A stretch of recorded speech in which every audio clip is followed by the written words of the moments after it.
नमस्कार दोस्तों, स्वागत है आपका एक और नई वीडियो पर।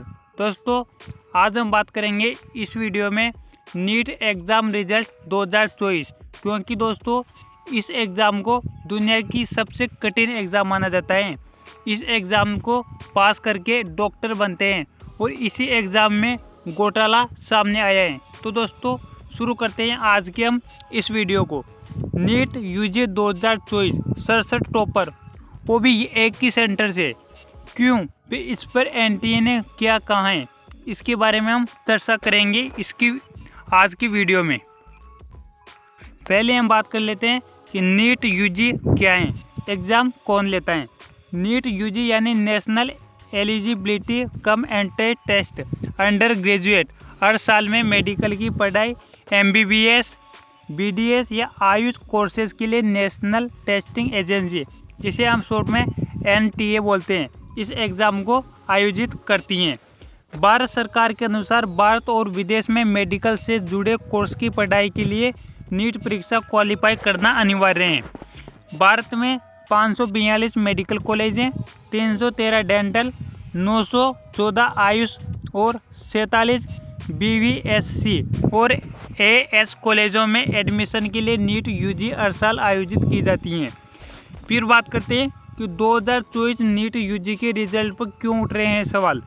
तो एनटीए ने जब मंगलवार को 4 जून को 2024 नीट यूजी का रिजल्ट जारी किया तो चर्चा और होने लगी। वजह कि इस एग्ज़ाम में कुल 67 अभ्यर्थियों ने परफेक्ट स्कोर यानी 720 में से 720 हासिल किए थे, वो भी एक ही एग्ज़ाम सेंटर से। क्यों? फिर एक साथ 67 अभ्यर्थियों के टॉपर बनने पर एक साथ सवाल इसलिए उठे क्योंकि 2019 के बाद से नीट यूजी के किसी भी साल में 3 से अधिक टॉपर नहीं हुए, और 2024 में ऐसा क्या हो गया जो एक ही सेंटर से 8 विद्यार्थी टॉपर। इसमें भी खास बात यह थी कि 67 टॉपर में से 44 ग्रेस मार्क्स लेकर टॉप बने। ग्रेस मार्क्स क्यों दिए? ग्रेस मार्क्स देने की वजह है उन्होंने गलत जवाब दिया था, और इस गलत जवाब के पीछे की वजह कक्षा 12 की पुरानी एनसीईआरटी साइंस की किताब में मौजूद गलती थी। अब आप पूछ सकते हैं कि वो सवाल कौन सा था, क्योंकि सवाल पे ग्रेस मार्क्स मिला तो सवाल की भी तो बात आएगी कि कौन से सवाल पर ग्रेस मार्क्स मिला था। तो ये सवाल था हमारा, इसमें सत्य असत्य का था। पहला था एटम विद्युत रूप से न्यूट्रल होते हैं क्योंकि उनमें पॉजिटिव और नेगेटिव चार्ज समान संख्या में होते हैं। दूसरा था प्रत्येक एलिमेंट के एटम स्तर हैं और वे अपने कैरेक्टरिस्टिक स्पेक्ट्रम का उत्सर्जन करते हैं। इस सवाल में अभ्यर्थियों को 4 ऑप्शन में से सबसे उपयुक्त उत्तर चुनने के लिए कहा गया था। पहला सही है लेकिन दूसरा गलत है, पहला गलत है लेकिन दूसरा सही है, पहला और दूसरा दोनों स्टेटमेंट सही है, दोनों स्टेटमेंट गलत है। फिर इसका उत्तर की बात करते हैं हम। कायदे से सही उत्तर ऑप्शन ए है क्योंकि स्टेटमेंट सही है, और दूसरा नहीं है क्योंकि रेडियो एक्टिव एलिमेंट के एटम स्तर नहीं होते।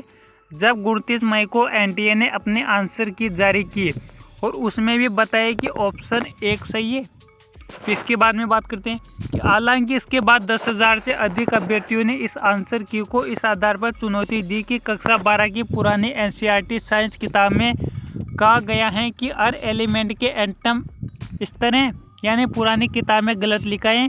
सही उत्तर यह है कि अधिकांश एलिमेंट के एटम स्तर हैं, और ऐसा ही एनसीईआरटी केमिस्ट्री टेक्स्ट बुक के नए वर्जन में कहा गया है। फिर बात करते हैं हम कि 8 टॉपर एक ही सेंटर के, 718 नंबर कैसे आए। 720 में से 720 अंक आ गए, लेकिन 718 कैसे आए, ये भी बात करते हैं हम। सवाल सिर्फ 67 बच्चों के टॉपर पर नहीं उठ रहा। मीडिया पर कई लोगों ने 2024 नीट यूजी मेरिट लिस्ट की तस्वीरें पोस्ट की हैं, जिसे खुद एनटीए ने सार्वजनिक किया था कि इसमें साफ दिख रहा है कि एक ही सेंटर के 8 छात्रों को परफेक्ट स्कोर 720 मिले, यानी 8 टॉपर एक ही सेंटर से। क्यों? फिर उसके बाद में बात करते हैं, इतना ही नहीं, अभ्यर्थियों को 718 और 719 नंबर भी मिले।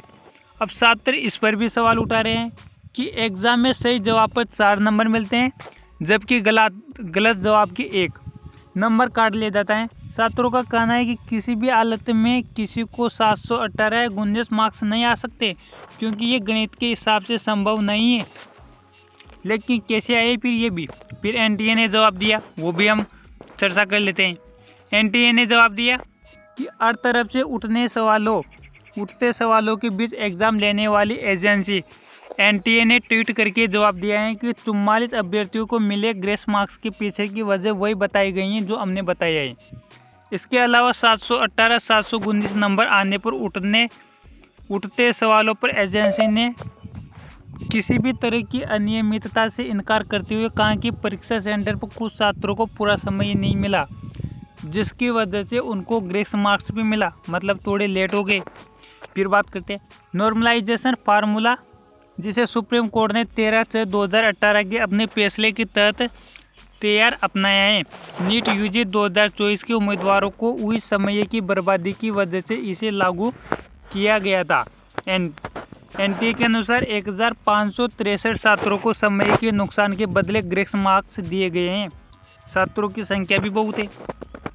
67 टॉपर तो सबको कैसे मिलेगा टॉप कॉलेज, ये भी बात आ रही है कि इतने स्टूडेंट टॉपर हैं तो फिर कॉलेज कैसे मिलेगा। फिर इस पर भी एनटीए ने जवाब दे दिया कि 67 छात्रों ने टॉप किया था। पहला प्रीफरेंस कॉलेज है एआईएम्स, सबको कॉलेज कैसे लॉट होगा। एनटीए ने इस पर भी जवाब दे दिया कि इंडियन एक्सप्रेस की रिपोर्ट के अनुसार एनटीए के अधिकारी ने कहा कि भले ही 67 छात्रों को रैंक दी गई है, इसका मतलब यह नहीं है कि सभी छात्रों को एम्स में एडमिशन मिलेगा। हमारे पास टाई ब्रेकर पॉलिसी है। ऑल इंडिया रैंक हासिल करने वाले हर छात्र को हमारी टाई ब्रेकर पॉलिसी के अनुसार मेरिट लिस्ट बनेगा और उसमें उनकी वास्तविक स्थिति दिखाई देगी। यह विपक्ष की क्या मांग रहा है। पहले नीट परीक्षा का पेपर लीक हुआ था। छात्रों का आरोप है कि इसके रिजल्ट में भी स्कैम हुए हैं। एक ही सेंटर से 6 छात्रों को 720 में से 720 अंक, ये भी सवाल उठ रहे हैं।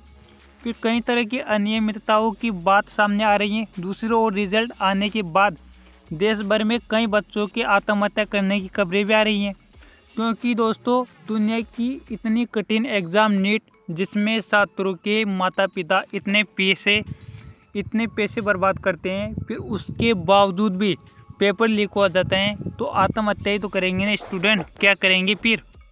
वही तमिलनाडु में आ गई इसकी बात। दोस्तों इतनी बड़ी एग्ज़ाम में घोटाला सामने आया है, आप देख सकते हो। और दूसरी बात यह है कि जो मुख्यमंत्री है, इसके बारे में एक बार भी ट्वीट नहीं किया। जो शिक्षा मंत्री ने एक बार भी ट्वीट नहीं किया कि नीट एग्ज़ाम में ये घोटाला कैसे हुआ, क्या कारण है उनका। और बात ये भी आ रही है कि ये रिजल्ट 4 जून को घोषित क्यों किया। उस दिन चुनाव का रिजल्ट आने वाला था, तो पूरी मीडिया तो चुनाव रिजल्ट में बिजी थी। फिर उसी के बीच में ये नीट एग्ज़ाम रिजल्ट घोषित कैसे कर दिया अचानक। क्या इसमें भी घोटाला नहीं है? सवाल बहुत हैं दोस्तों यदि आपको ये वीडियो पसंद आई है तो लाइक ज़रूर करना, और आप चैनल पे नए हो तो सब्सक्राइब ज़रूर करना। जय हिंद, वंदे मातरम।